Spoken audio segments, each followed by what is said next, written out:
chápu takého tutoriálu, ako urobiť kotol vpred. Ja mám madrac a na toto taký tenký, ale to je jedno. Takže musíte sa dobre postaviť a potom si takto klaknúť. Musíte mať takto ruky. Potom, keď už takto budete, tak už ruky musíte dávať dole, aj hlavu, aj celé telo. Takto. Teraz už musíte iba si dať kolena skrčiť a prekotiť sa. Teraz hlavu si dáte takto a nohy musíte čo najviac akože hore prekotiť sa tie nohy.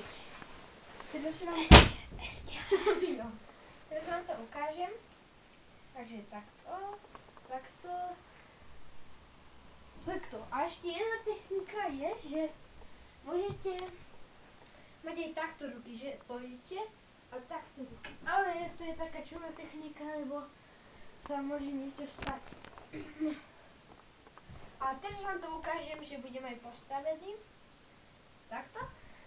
Je to dosť ľahký kotol vpred, ale tak natočil som to, lebo som sa nudil.